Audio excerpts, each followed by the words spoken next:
Hi there. Has another week ended? It's gone by so fast. Here we are. Same place, doing the same old thing.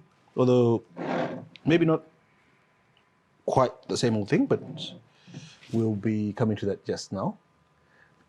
It feels a bit warmer in here, doesn't it? And what's different? Well, there's no power and there's no aircon. Besides that, we've got new equipment. Hopefully you are feeling a bit of a difference with the lighting and with the picture quality. We've got our own 4K studio equipment. We've got fancy new imported lights. Thank you to our producer Ranga. We haven't managed to make the sound work, the new sound work this week, but next week you should see a difference on the sound as well. But on to things more pressing. What are we drinking? Wait, your dressing is becoming actually more and more normal. Are we having a positive influence on you? I don't know that this is normal mustard. Well, I'm sure that it's just, you know, it's not yellow. That version of blue is. Okay, oh, the socks again. I'm pretty sure it's got a fancy pronunciation. It's turquoise. Turquoise. Yeah. Oh, turquoise. But look, this is a lot better than strawberry. A cardigan in the middle of summer. It must be made out of some special wool or cotton that is breathable and cashmere. Oh, fancy. No, but his pants are better they're not strawberry. I think the only person who's dressed weirdly today, actually, is you. You are wearing a penguin. Weirdly. Yes. Oh, well, I just It's looking very dapper. Well, Well thank done. you. Thank you. George. I just thought I'd reassure myself that A, my suits still exist, and B, they fit. Okay. And B, two, that I can still tie a tie. And Well, that's actually a half Windsor. yes, it is. Well done. How do you know that? I can tell. Those are the sort of things that sartorialists are supposed to know, right? See, this is why we are called elitists on this show.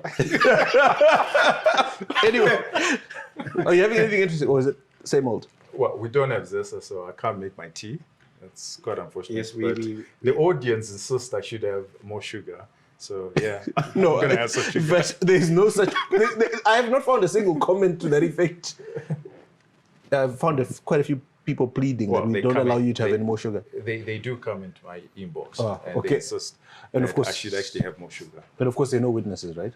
I Nobody show can you, confirm I can this. show you my inbox. Okay, so what are you having? Yeah, I'm having a Malawi shandy. And yeah, I'm going to Same make old. it. Yeah. Well, but it's- with a it's- twist, I'm going to have it with club soda. Okay, that's a little bit less sugar. Yeah. A little bit less sugar. And generally what's going on over there today is much less boring than normal. So, yes, fantastic. What are we having? So, well, apparently it was Valentine's earlier this week. So, I thought we would have something French, since the French are famous For love. for love. So I chose a cognac that comes in a bottle with a bit of red on it. And yeah, it's, you know, George always makes these silly complaints about cognacs that are famous because of appearances on rap videos. And True. this one is less opulent, or it's less famous. It doesn't have the same you know, it doesn't Notoriety. have notoriety as Courvoisier and Remy Martin and Hennessy, but it's just as good actually. Some would argue that it is better from the House of Commerce, and this is their very special old pale, and I think you'll like it. Elegant. Oh, will you do the honors? Sure. That's a very interesting top. I wonder if it's a top measure. What do you think? Looks like it. So you don't try it? No, we do Mavukupo. Okay. Well, try it for me. Try it for me. Okay. Let's see if it's a shot. Looks like a double. Very healthy, generous. Anyway, so you got into trouble this week. I don't know about trouble. A few fans were not amused with your I think I got some less than flattering comments on Twitter. for a particular clip, which I wonder whether people who watched it had the benefit of the context of the entire conversation, or they just looked at that particular clip.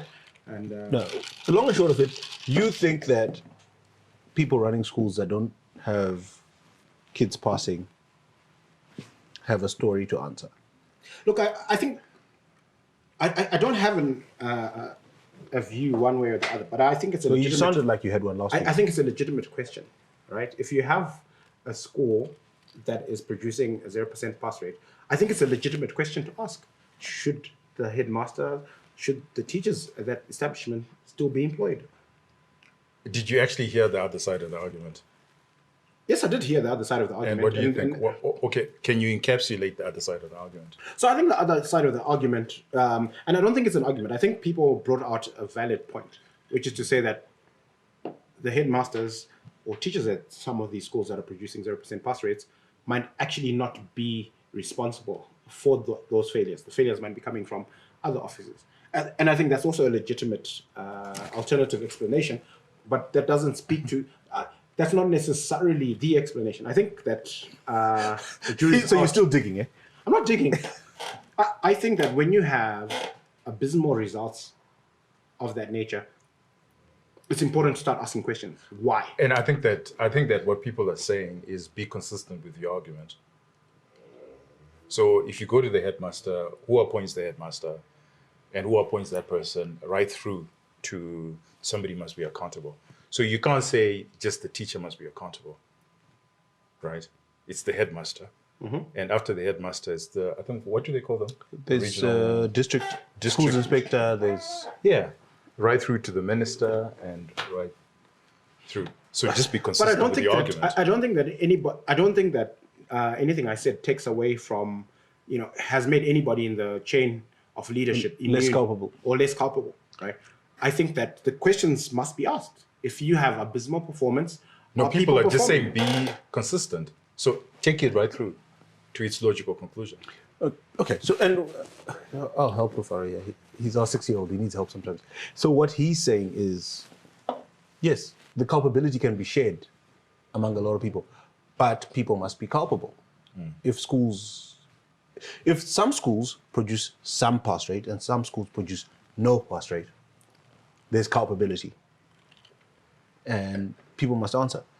But having said that, so the government comes out and says, look, we're going to pay you guys US dollars, we're going to increase your salary 20%, we're going to build you houses in the schoolyard, We're going to give you transport money to go to. we're going to give you a bus to go shopping.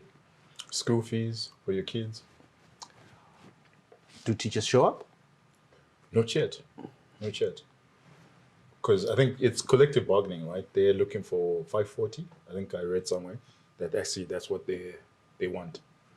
They want 540 US dollars, not 175 US dollars. Well, look, I don't know. I think, firstly, I think that the government's action in terms of better remuneration in this respect seems to be voluntary. Well, voluntary to the extent that they made a decision when the teachers had stopped coming to work. But this is not the first time the teachers stopped working. And this is the richest offer they've received thus far. Oh, so it's voluntary because the teachers went on strike for long enough.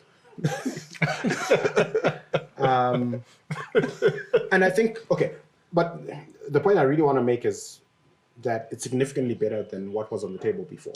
And we made this point the last time where we were saying,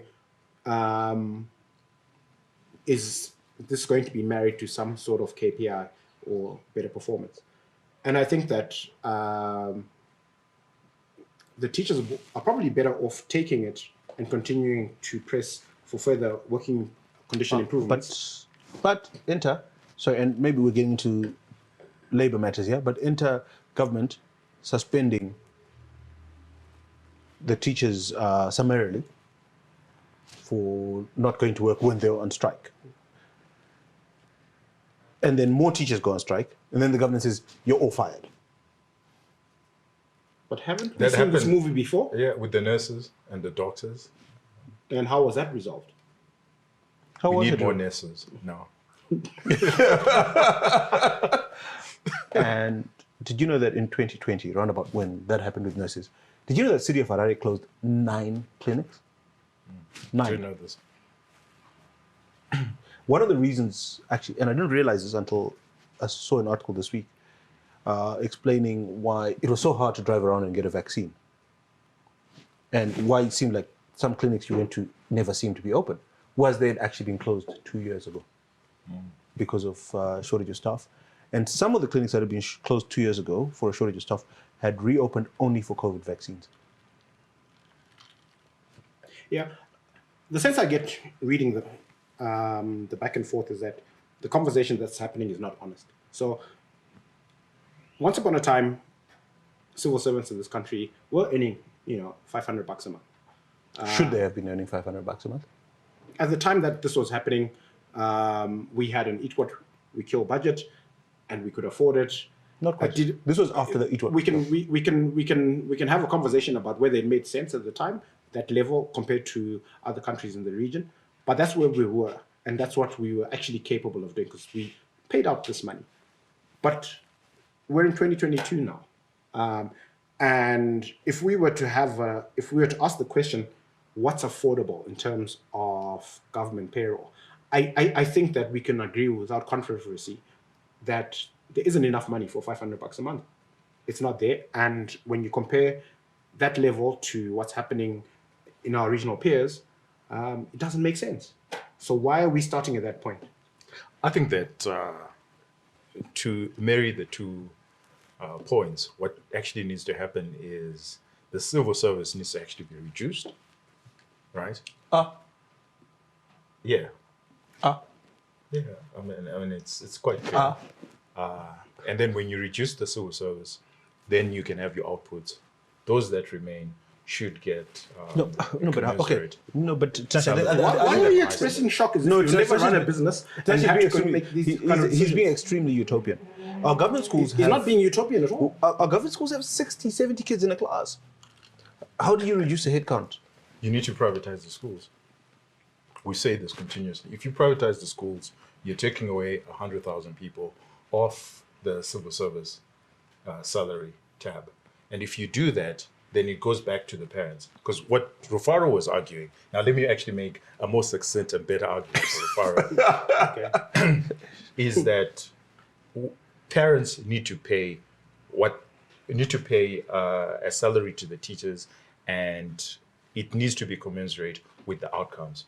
So you need to reduce, instead of going forth right through to the president or to the politicians, what you need to do is you need to reduce it to the parent-teacher relationship, where the parent pays directly to the teacher what the parents believe that they're getting.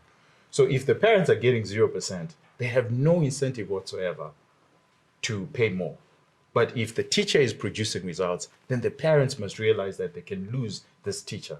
And realizing that means that they have to pay more. So I would say reduce the equation to the parents and the teachers. And government should not have any say whatsoever in that relationship. I don't quite agree with what he said. I was going to say he's being that's a bit anarchist, but it's actually not anarchist. But utopia, anarchism. But a slightly, yes, you see, you think you have a monopoly on big words. We have them too. But I think a slightly more palatable version of what he's saying, rather than parents and teachers kind of having an auction, is communities and their schools. So if a community thinks that this school is providing good results, they will support it. If the school is not working, and directly, the community will vote with their money and they'll go somewhere else. Exactly. And they will directly pay the teachers. Well, they don't necessarily need to go somewhere else. Like if the school is being run by the parents, they have skin in the game. And they're much closer to the action than a bureaucrat. Somewhere. That's the point of trying to make. In an office in an ivory tower. And that's without air conditioning. Apparently to George, that's anarchism. Right? So I don't understand how that is anarchism. That's exactly what we do every day when we go into the shop. So if the teachers are more directly accountable to the parents, you're going to have better outcomes because the parents will have a much better sense of which teachers are putting out and committed and working hard for the outcomes that they're looking for, and which teachers are failing simply not because there are no resources, but because... So the parents vote on which teachers to fire? If the parents are running the schools, right, whether then they decide. Like what? They decide. If you think about how do private schools work, right? When there's a crisis, what happens? You have a meeting of the parents, and the parents get to give their 2 cents and say, look, this is acceptable, that's not acceptable. Your kids go to a private school. When has such a meeting ever happened? Well, 'Cause crises he's don't hap- happen often. No, but because what he's happened- happy with the outcome. No, but what happens is that the parents negotiate with the school by voting with their money. When this school is not doing well, the parents just move their kids to a different school. And Yeah, soon so that's enough- Still the before same. crisis. That's Still the before same. crisis. But if there's a crisis, if there's a big urgent problem at the school, what happens is the parents get together and they have a conversation and they make decisions. And they decide if they don't like a particular teacher for whatever reason. He they must make go. Yeah. And I think it actually, then it reconciles. Then I don't care whether my teacher for my kids is being paid $540. It could actually be more if the outcome is good. Why And should you can we afford pay? it. And we can afford it. Well, what tends to happen is the good schools will actually have more students naturally. And those teachers will be they'll okay. afford more. They'll be able to and afford. they'll attract sponsorship and other things. Exactly. Okay. This should not be a government problem. This should be a community parent problem. Okay. And for those who care about society's least and most vulnerable, then, if you're in a We have position been. where you have, yeah, exactly, which you can explain to the audience again. Again, the better education assistance module is one of the greatest things this government's ever done. They allow communities to decide who can't afford to pay school fees at the local school. The community determines who goes on the list. And when a name goes on the list, the government writes a check to the school Well, it turns out it wasn't the government, it was donors. But it's still through the same. Ministry of Labor and Social Welfare. still So the the same. Ministry of Labor and Social Welfare found the The funds. donors. to- and gave to Because it everything. turns out there's a whole bunch of money out there in the world with philanthropic intentions that wants to fund these sort of things. And so if you have the right structure, you can actually fund society's least and most vulnerable. Yeah. So it's not anarchy. So it doesn't make sense because the current not at all. setup assumes that everybody is in that silo of society's least and most vulnerable. Everybody needs assistance, so the government needs to pay all the bills, and that's actually not correct. Most of us can pay our kids' school fees. Yeah. That's a good place for us to pause. Give us a couple of minutes to powder our noses, go to the little boys' room, and we'll be right back.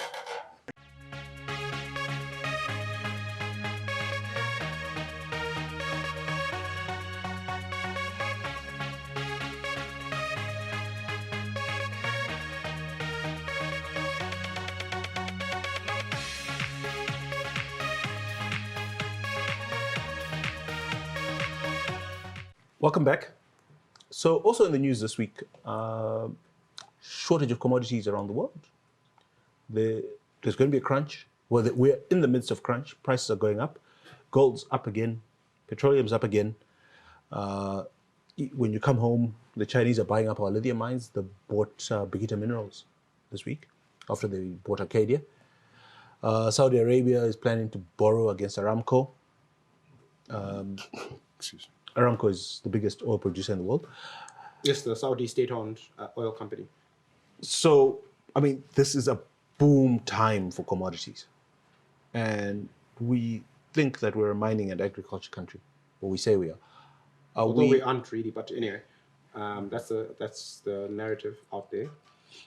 Retail is actually bigger than Wholesale and retail. Yeah, bigger than mining and agriculture. Combined. Yes. So where are we in all of this?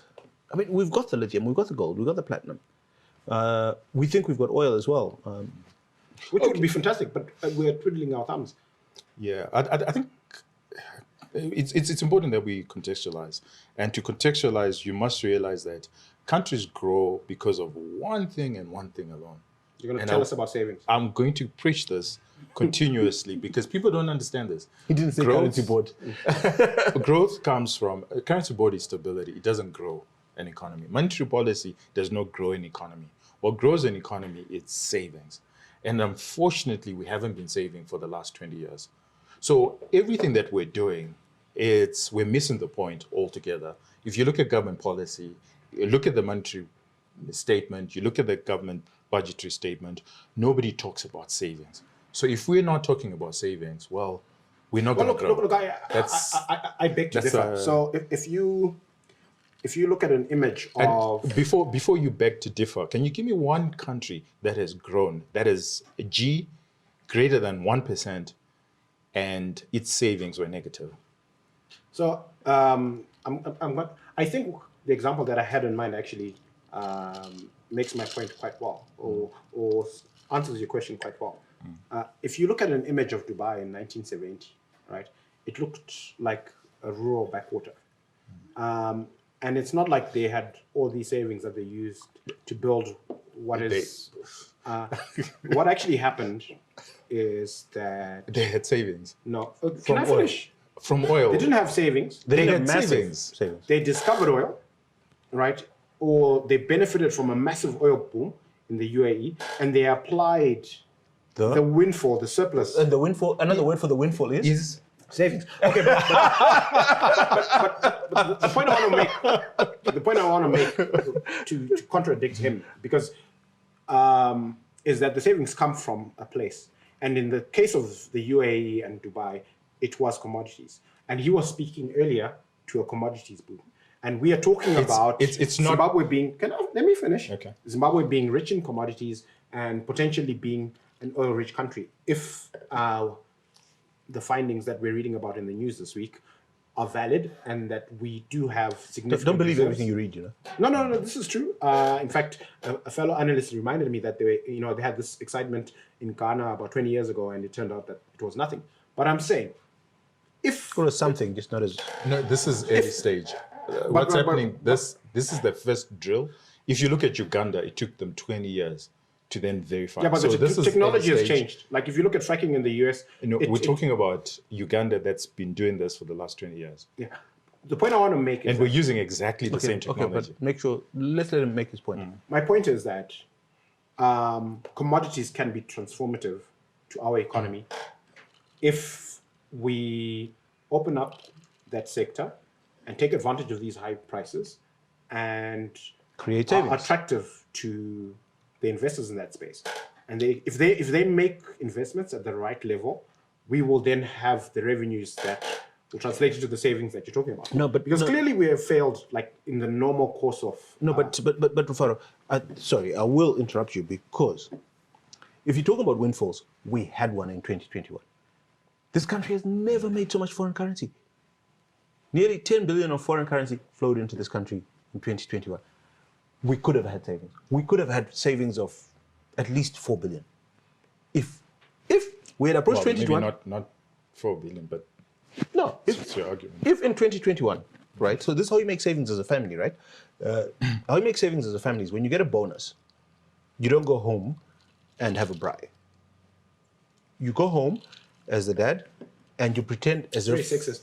But anyway, carry on. okay, as a parent in the house, you go home and you pretend as if this month is the same as last month. And maybe you take everybody out for ice cream. But if you get a bonus of double your salary and you take everyone on holiday, you'll never have savings. So if we've always lived within 6 billion foreign currency receipts, and then we get nearly 10 billion, if we changed nothing, we'd have 4 billion in savings. I think I tend to agree with you, and you put it more succinctly. And this is the unfortunate thing about talking about commodities, and we get the message confused. Savings is purely income minus expenses.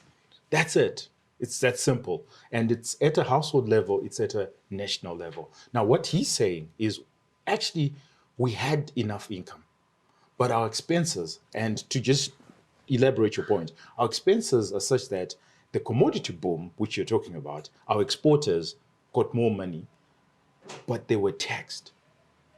So we took away their money, their income, and we spent it on subsidizing our manufacturers. So at the end of the day, our savings are negative. Yeah, but I think that. So that's the problem that we have. When you talk about what happened in 2001, we had a beautiful thing at the beginning of 2021. Sorry to talk over you. We had a beautiful thing at the beginning of 2021. We had globally high platinum prices and a very hard lockdown in South Africa. We were the only people selling platinum in the world, basically. We're not using as much fuel as we usually do. So our expenses were actually way lower. What do we have to show for that period? We imported more. So what's going to happen in 2022 if we don't change our way of thinking? Yeah, look, the same. But I think that the commodity boom, the nature of this commodity boom, is such that if we attract the right level of investments, we will bring in so much sustainable, incremental export revenue that we, as irresponsible as we've been over the last 40 years, it's hard to imagine us blowing. We'll chow Those- it. We'll those chow it. windfalls. Come on, you and I have friends or people we know. Maybe let's not say friends. We have people we know that no matter how much money they make, they never have any left in their pocket. In no country, that's it. You need profits. Well, it's fair to describe such individuals as degenerates, and I don't think, and I don't think that, you know, on an ongoing basis going forward, we can continue to be degenerate about our finances. Well, we have been. But is it going to change by magic or by No, will? of course, I don't believe We've in gone for magic. 20 years with negative savings. Just think about it. 30. Started in Oh, 1990. 30 years, yeah. So we've gone for 30 years with negative savings. So we need to cover that gap. That's what we need to do initially. Then we've actually acquired more debt. So you know that equation you nicely elaborated on, which is income minus your Well, you did that, expenses. Wow, I just put it in an equation, but you had done it beautifully. Thank you, sir. Yeah. But the point is, imagine now you take more debt. So your expenses actually increase way more than your income because now you're consuming what you got from debt. What do you think should happen first? So the first thing is you need to make enough capital, enough profit, enough surplus to cover your debts. Then only after you've covered your debts will you start building your savings. And there's no country in the world. And it surprises me that every time you have the Minister of Finance, you have the governor, you have the president, you have everyone, every policymaker coming on TV, making all sorts of policy pronouncements, and they never talk about savings. Yet we know no one does this. Countries grow, growth comes from savings. Well, let's go back to your earlier question, right? Because I thought of an answer for you for his earlier question. The one country that grows with negative savings is a country called America, which is half of a country called Chimerica. No, America is growing, it's got positive savings, not as high. That's why the growth rate has actually reduced to 1%. But because their savings rate is, I think it's around 10%. You can correct me if I'm wrong, but it's not as high as No, it should depends be. on how you measure. Some people say it's negative. Yeah. But yes, let's agree, they're lower than the rest of the world. But why? The rest of the world believes them in them enough to give them money Their savings. Yeah, true. to pay their debt. Yeah. This is true. So you can use your local savings, or you can use somebody else's someone savings. else's savings. Well, basically, this Which comes is to the opportunity that's that the we have FDI. because there's- We owe everybody else. yeah, but we've And got we haven't commod- paid- we haven't so paid there's a global commodities boom, and if we had the right policy framework for our minerals, a lot of money would actually flow into our country to exploit the minerals. So I'll put it differently. So I'm with you, but I would put it differently. If we had the right policy for savings, because the other mistake that a lot of people make is to believe that our boom will come just purely from commodities. From commodities. Our boom could come actually from technology, from financial services, from a whole lot of other industries that we have sort of neglected, that government does not want to be interested in. But if our savings environment was good, then your FDI will come in, then your diasporans will be saving and bringing in their money. And our monies in the mattresses will come out of the come out and mattresses work. and actually do some work. So do you? Okay, so I started to talk about a country called Chimerica, which is half America, half China. And if you look at their savings rates, it's like a mirror between the two graphs. The Chinese save more than the Americans. 45% of their GDP. Or rather, the Chinese save and the Americans spend. Yes. Yeah. And guess where the Chinese savings are sitting? They're sitting in America. In America. And the simple but complex mechanism by which this works, most countries have credit or investment protection schemes. So rich countries or countries that have lots of savings, their government says, we need to put this money to work. really good on him, eh? Suddenly he's just making so much sense. So the governments of rich countries or countries with savings say, we need to put this money to work somewhere. But the citizens say, hey, we've never been to China. If we put our money to work there, what happens? The government says, if the Chinese default, we'll pay you. And they can say that because at a political level, they'll sort it out and you'll get your money back. The World Bank actually provides World Bank also does. protection. But so why don't we get FDI? we only got 90 because million last year. we owe the government that is supposed to guarantee the debt to us. So when a Dutch guy, or let's talk about a German guy, when a German guy goes to his government and says, "Look, I found a lithium mine in Zim. I think this is a really good idea. Can the German export promotion or this export guarantee thing guarantee my investment?" The German government says, Zim. Don't they owe KfW? And they've owed KfW for like 30 years. No. Time allowed. Try also. And nobody in Zimbabwe wants to tackle the savings issue. Nobody. They conveniently ignore it. And I think that's the problem. And, to tie in with what's happening globally is that capital is shy. So what's likely to happen with everything that's happening in the globe is investors are keeping cash. And where do they keep their cash? In the Western capitals. They're not going to be coming out to Africa. And well, they are coming to Africa. There's countries that are trying to enormous FDI. Not as much. And some of them are a mess, like DRC, but they get capital. But if you put money in the DRC, when you want it back, you get it back. You get it back. Even Mozambique, a war on Mozambique, still get your money back. If you put money in Malawi, when you want it out, of all places, Malawi, you get it out. Back. Even in Uganda, I read a very glowing report by the IMF about Uganda. Yes. And the point is, if you put your money in Uganda, you can get it out. Yeah, I think that's one of the bigger challenges we have here. Apart from just the way exchange control and the auction works, is what we really should have as a number one priority is foreign investors. If they want to ship their money out, they should be able to ship their money out, because that's the only way to generate confidence. Not the foreign investors, the local savers. The local savers. Just let. But you see, okay, there's $2 billion. In as much as I agree with you in principle, I think that the reality is that savings in this country have been decimated. No, they are savings. And there's $2 billion. You know why we? Okay, I don't know about the money under the mattresses because we can't quantify it, but we know there's 1.7 billion in the bank. Mm-hmm. We know there's a construction boom. Why is there a construction boom? Because people have surplus money, but they won't trust the formal system with it. They won't trust anyone with it except themselves, so they'll build a house for themselves. Mm-hmm. You know who we are? We're the drunk dad in a big extended family. And no matter what, even your kids don't lend you money. I'm glad this is coming from the alcoholics. Your kids give you that characterization. If you're the drunk dad, when you're sick and you're dying and your wife calls and says, your dad is very sick, your kids say, please send me a bill from the hospital and their account details, and they'll pay directly there. And the equivalent of paying directly to the hospital is remittances.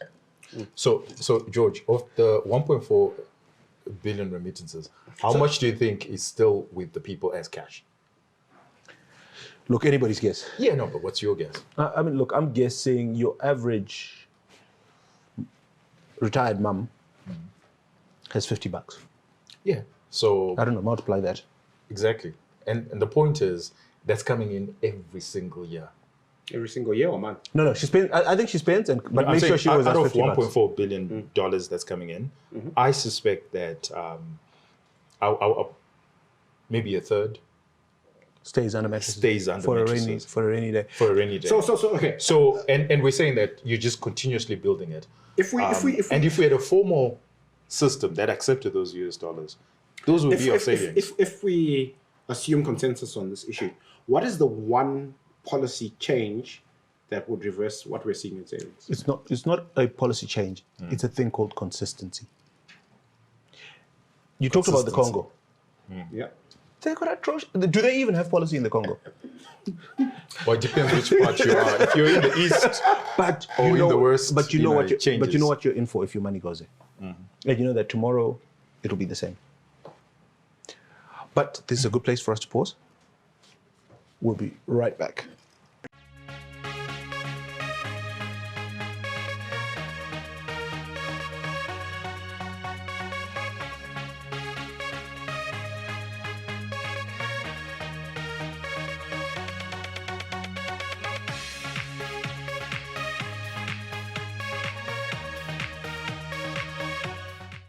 welcome back. That was quite an animated discussion before we went away. Maybe onto something more chilled, hopefully. No, I like animated. And I wanted to actually quiz you some more on this question of consistency, because we've been inconsistent for so long. How long do you think we have to be consistent for before the world starts taking us seriously? Quite a while. Well, je n'aurais 6 months, a year, 3 years? Ideally, institutionally, they say 2 election cycles, so 10 years. But we're a small, poor country. We can't afford 10 years. Well, then, that's the Look, problem. you're a married man, and we could. Really? Or you used. Well, I'm a married man, and we could draw a parallel. And you know that the more often you misbehave, the longer you must behave properly for. Or else. Look, I think, so the reason why I'm not just asking these questions rhetorically, I think that the world has changed. And I think that the nature of free market capitalism is that if you signal to the world a change of direction, I think in principle what you're saying is correct, right? But I think there's some capital out there that has very high risk appetite. And if you signal to them correctly, or in a fashion that's compelling, that you're going to change direction, right? They're going to be interested in getting in on the ground floor. There's some money that's going to wait. Can I ask you a question? 5-10 years. Can I ask you a question? Yeah, You were born and raised here. yeah. You make a living here. If you had a windfall, and I won't even use it, Don't be personal with that story. but if you had a windfall, He's the wrong guy. no, but he will. If he's going to be honest, he He's knows not where. going to be honest. you I know. don't want to put him on the spotlight. Let's just move on. Okay, all right. Anyway, so council announces a budget of $41 billion, but this is Harare City Council. But wait a minute, aren't we mid-February?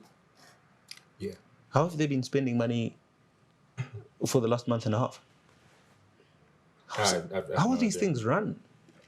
That's actually a good question, because, in the developed world, on the Western side of the spectrum, where, there's evidence on an ongoing basis that democracy is messy. Like the Chinese are autocrats, but they are very efficient, they're very effective. But the one part of the Western world that seems to work well is the smaller governments, the cities, the local governments, because the customer of the government and the actual government are much closer to each other. So they are much more responsive. And so you'll find the cities and local municipalities are much better run than the national governments. And there's absolutely no evidence of that happening here. Because elsewhere it's highly devolved. And I love what you use, China, because people don't realize this, that it's actually a highly devolved economy. So the provinces run the economy.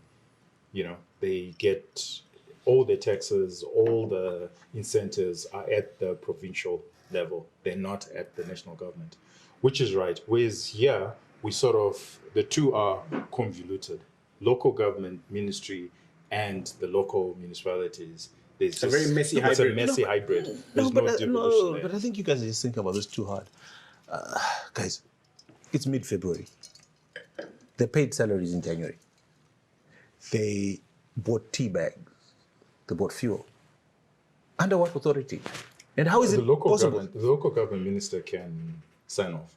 Did he those sign off expenditures. all the tea bag purchases? They would have. How is it possible that we're running a country like this? I mean, did we not know that 1 January 2022 was coming up? Maybe it wasn't approved. Because remember, the local government budget has to be approved by the minister. I'm saying everybody involved in this. Did we not know that 1 January 2022 was coming up? And I'm saying you're right, but I'm just telling you that there are a lot of alarms. But I think what you just mentioned answers this question quite well, because whenever you have an organization in which there is no clear delineation of responsibility, of who's in charge, where does responsibility for start and end, then it's going to be a mess. And it's a mess, right? Because do you know the name of our mayor? Do you know what his powers are currently? I think I know his name. He's suspended. It's Jacob Mafume, but he's do you know suspended. Do you know who your Oh local? yes, it is Jacob. Do you know who but your he's local actually- councillor Who's is? Joe Gumba? Oh no, that was the previous mayor, and he was fired, and then this one was suspended. So who's the mayor? It's Jacob, but right now he's. No, under- but there must be an acting mayor. Who signs things when the Oh mayor? yeah, no, there is an acting. Yeah. So You don't know his name I either. don't know. I don't know. you know, it's a murky waters all the way around. So I'm not the least bit surprised that it's a mess. There's another layer where you have a resident minister, and then you have a local government minister. We've always had that. We never had a resident minister. We did. That's He a new was creation. called a governor. Oh, okay. Yeah. So the structure. Well, he's now actually called the Minister for Presidential Affairs. Blah blah blah blah. The structure is not optimized for great outcomes. No, it's So not. we're not going to get great outcomes. Even if we had phenomenal And individuals. the Chinese is actually a very good model. The Anyway. Chinese is actually, you set your economic target, you're given a budget, you collect your taxes, you push your agenda, you actually invite business directly as a local government. And I think it's a model that has actually worked very well because actually the different provinces compete against each other. Anyway, this is not a constitutional affairs and show. interestingly enough, You're going to make it a constitutional affairs show, aren't you? no, I'm just looking at the Chinese model because you brought it up and I thought it's a brilliant model. In the Chinese model, that's how whoever wins, as far as the provinces are concerned, is how you contribute. That individuals, how they rise through the ranks of to the national level. Now it's becoming the a political. Politburo. Now it's Of the becoming. Politburo, Now not it's of the becoming national, Now it's but becoming actually a political commentary the show. Politburo.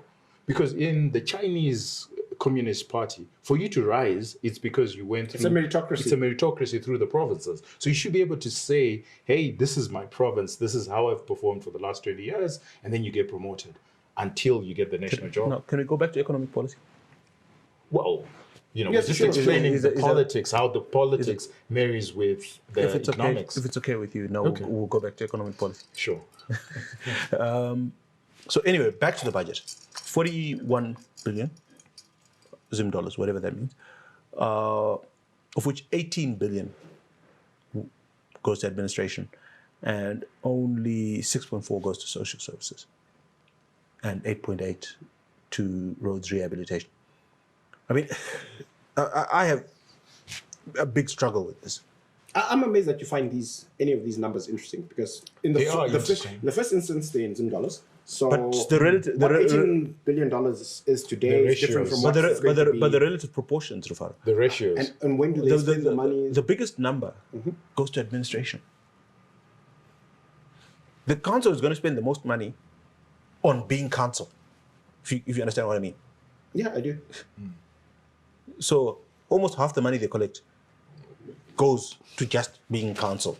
But that's It's the same thing with the government. And then right? they spend- It's actually higher. Then they spend. Then they spend They're actually about much more 20%. efficient than, Yeah. than, Then they the, spend about- than the national government. Then they spend national about 20% because their on- wage bill is, as a percentage of their It's total lower. bills, is much lower. So this, you should be impressed by this. Yeah, you should. Compared to national governments, yeah, you should. I don't know if you guys are understanding this. Administration means on being themselves. It doesn't mean It Or means do- central. yes. Yeah, that's the same thing with government. So when we sat down, or whenever they sat down and said they wanted a council, they said we want a council to run clinics, we want a council to build roads, we want a council to do this, and then to do all of that, they need an administration to coordinate it, which is a necessary evil Yeah. for having a council.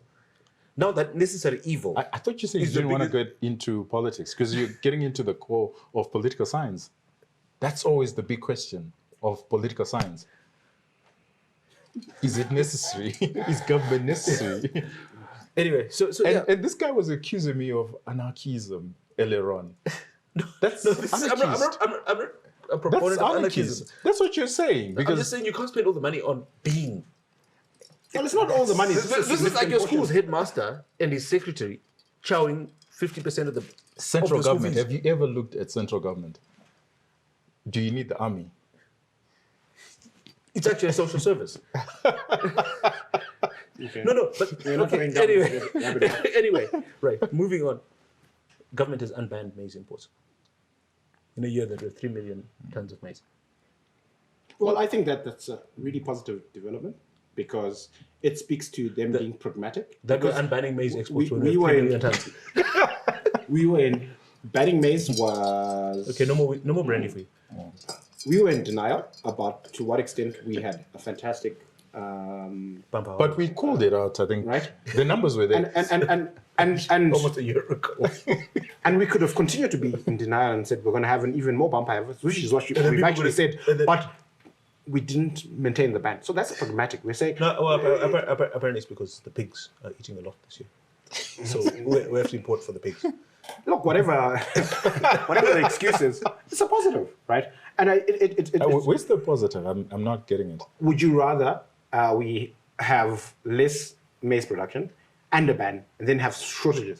Remember what we said about the magician's sleight of hand?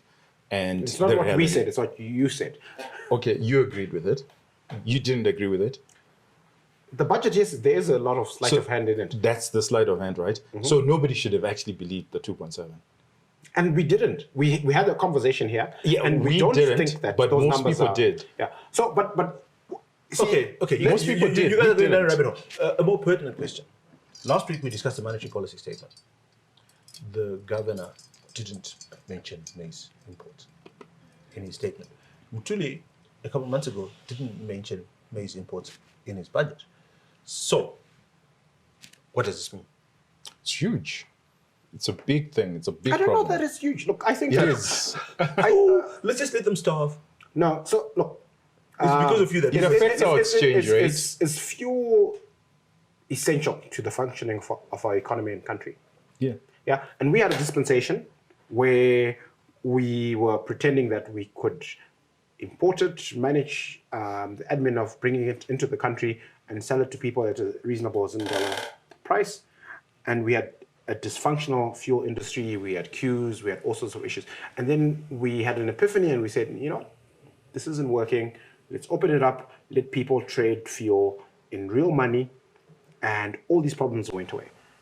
So what I'm proposing, and why I think this the exit of this ban is a positive development, is that we just say, you know what, guys, everybody who's in that business that needs to mill grain, you're free to import it and sell it whatever price you like. Okay, I'll tell you why it's not a positive. With the election, with the by-election this March, and a general election probably next March, you realistically see us saying that roller meal will be sold in US dollars.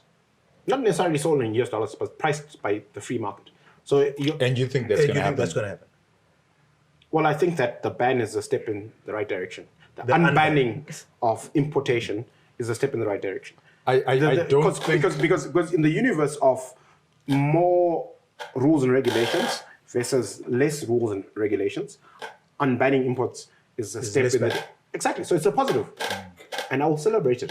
I don't think it's a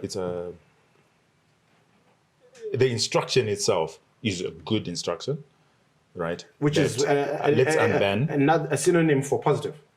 You don't like using the word positive, but it's okay. They're being forced to, right? but- They're actually carry being on, forced okay, to, carry on. and it's happening later on. If they had agreed to it 6 months before, we would have prepared properly Are we for better it. off now that it's been unbanned? Yes, we are better So off. it's a positive. But the problem that we have is it tells us, it's a clue of how critical we are in. So we could be buying maize at a higher price than if we had unbanned 6 months ago or a But year we- ago. The last time I checked, we okay, don't move- have a time machine. okay, we can't move- go okay, back move- 6 No, we months. knew. Okay, moving- no, okay, we move- can move- because moving on. we called it out a year ago, right? And the numbers we were using, we were not using our own numbers. We're using the numbers in the public domain. We're using GMB numbers. GMB came out and said, this is how much we've collected. And we sort of And did... we're like, well, looking at the weather, there's no more out there. That Yeah, doesn't change the exactly. fact that Okay, but the anyway, step is positive. moving on. So, do you know the negative impact of an import on your GDP? Okay, Tinashe, no more sugar for you.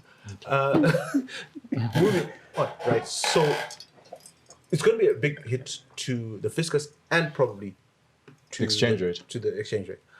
But hang on, we paid for 3 million tons.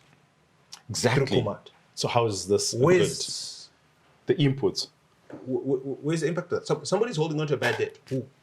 Oh, come on. Taxpayers. Last season, we paid for 2.4 million so it's tons. okay. No, I'm not saying it's okay. I'm saying we're still here, aren't we? Less bad. Well, this bad is a real thing. We're still here. Let's do it again. You know, Yeah. is it clever? Like, you know, so obviously the fact that we're having this discussion means that there's a problem. Ideally, you actually don't want a producer price. You actually don't want to have command agriculture. You want the farmer to decide based on his experience in a free market how to invest in the next season. And I think things will work just fine. We should not be subsidizing our farmers at all. That's the bottom line. We shouldn't. But we're actually doing worse than subsidizing the farmer. We are creating all sorts of rules and regulations that make even somebody who doesn't want to be subsidized, for them to navigate the universe impossible. of growing maize as a commercial enterprise is hard. Yeah, it's impossible. Because, you know, we live in a You're policy. forced to sell to GMB. So if we just I open agree. everything up, I think it would be just fine. From the inputs. From the inputs to Output. import, everything. yeah. And we subsidize poor people's sadza, not rich Inputs. people's sadzas. Yeah. Not your chicken braai. Because when you have a chicken on a braai stand, there is a subsidy in there because of the subsidized price of maize. Agreed. So yeah, well, I still think it's a positive, and I'm going to drink to that. Okay, well, while you're drinking to that, we need to go away. And parting thought for the day, which I think is particularly relevant to us since we've all this week got some measure of hair and people can see how much hair we have or don't. The second half of a man's life is made up of nothing but the habits he has acquired during the first half. Alcoholism for some. Think about that. Think about some of the things we've been talking about.